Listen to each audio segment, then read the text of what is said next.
After 28 years, Jamaica has failed to make it to the World Cup. That in total of 6 World Cup cycles. Six World Cup cycles. And during that time period, we have seen a significant amount of coaches who tried to replicate what Jamaica has done in 1998.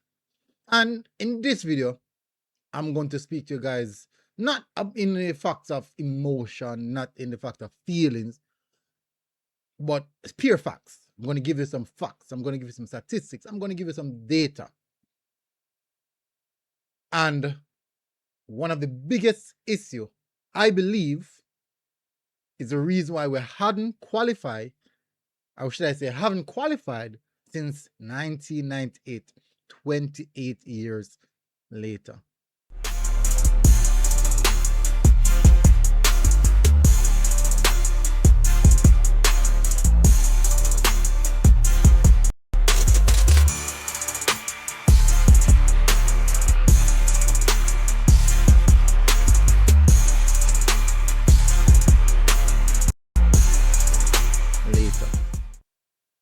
Welcome back, people, to MG Sports TV. Thank you very much again for tuning in. Really, really appreciate it. Hopefully you guys are doing good and everything is okay. Hit the subscribe button and just enjoy the show. If you can subscribe if you like. Anyways, let's first touch on who are these coaches that hand over, or should I say has taken the mantle since Reggae Boyz. First coach took over from Reggae Boyz was Sebastian Lazzaroni, who held the reign since 2000. Well, he actually did 2 stints, 2000 and 2004 to 2005. In that time, he had overseen 16 games, seen 4 wins, 6 draws, and 6 losses. Then he handed over to Cloris de Oliveira, which he held the reign from 2000 to 2001, overseeing a total of 28 games, 13 wins, 7 draws, 8 losses. He then handed over to Carl Brown, who was a part of the program, who had been a long-standing part of the program under Reggae Boyz as well, who oversaw 98 games during the period of 2001 to 2004 and also 2006, so in 2 stints. He was assistant in 1994 to 1990 to 1994 and also in 1996. 41 wins, overseen 97 games, 41 wins, 23 draws, and 33 losses. Sebastian Larazzini, then Carl Brown handed over the reign to Wendell Downswell. So overseen 19 games during the period of 2004 to 2006 with 10 wins, 6 draws, 3 losses. Also went on a 14-game unbeaten run. The next, then Wendell Downswell hand over to Velibor, aka Bora Milutinovic, who had a total reign of 7 games between the period of 2006 to 2007. 1 win, 1 draw, and 3 losses. Only have 1 stint. Then we move on to John Barnes in 2008 to 2009, overseeing 9 games, 6 wins, 3 draw, which in itself is very, very impressive, although the mass of those games were versus the Caribbean nation. It did, though, a very positive result versus Panama in a 3-2 win over Panama.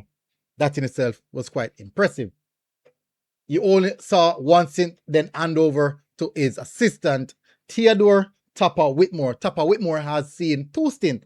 Tapa Whitmore was there between 2009 to 2013. He came back in 2016 to 2021.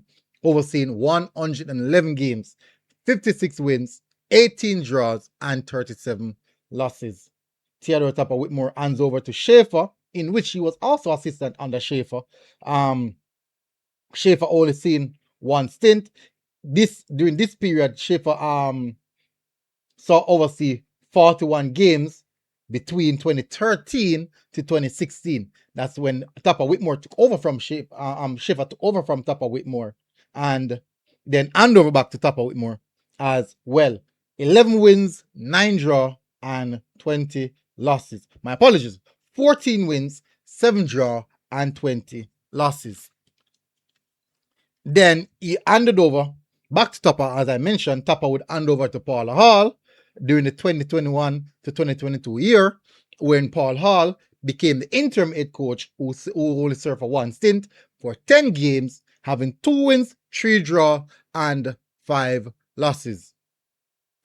Paul Hall hand over now to Himir Algrimson during the 2022 period to 2024, overseeing 27 games, 10 wins, 7 draw, and 10 losses. Algrimson only served one stint.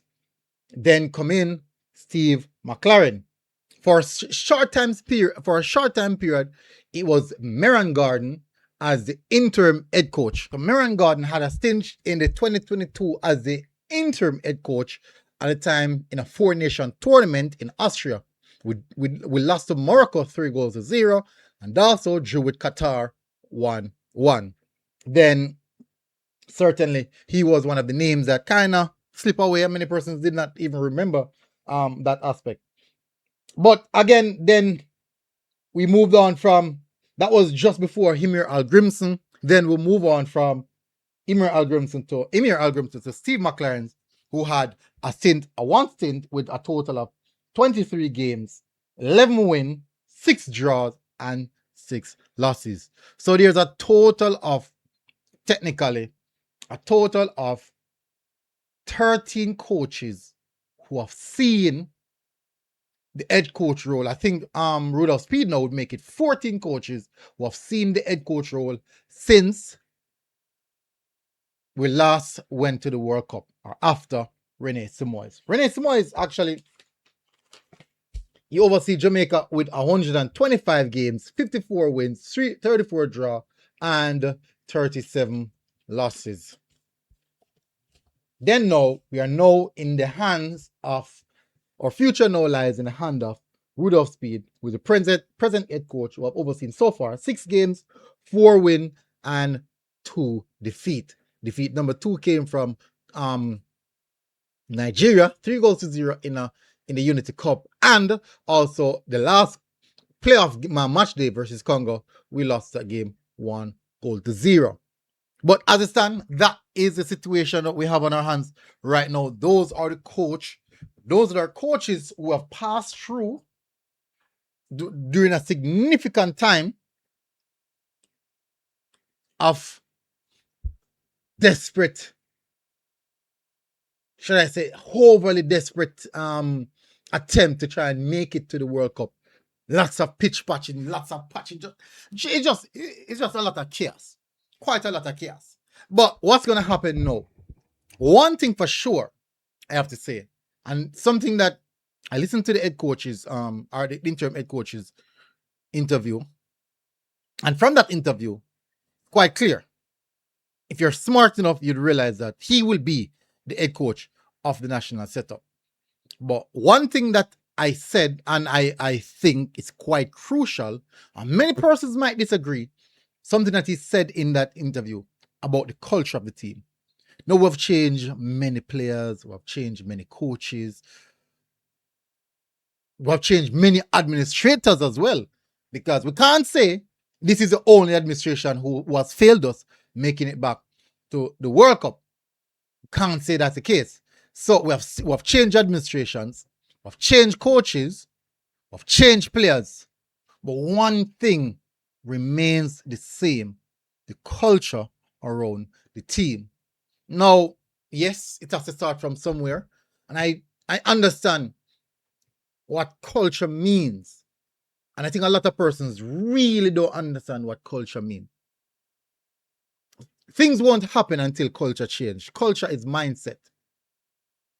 Culture is the way of operation. How do you do things? What is the norm? So, for example, I'm going to give you a perfect example. I went to the players' hotel the morning that they were going to leave to go and play a game in Jamaica. Normally to catch some content, them walking out of the hotel. Because the truth is, it's a free hotel. Anyone can go to the hotel. So, as a media person, quote unquote, I went to the hotel in the morning just to catch some content. Then I leave the hotel, board up on the bus and stuff. And about 6:30 in the morning, a player just coming in, private vehicle, drop him off. He's walking inside, go inside of the hotel. And that right there is culture. Because if you had listened to many multiple players' conversation over the years, it is the norm for players to go out at night time and have fun. It is the norm. Now, that in itself is culturally affixed with the team. And the new coach says he's going to change culture.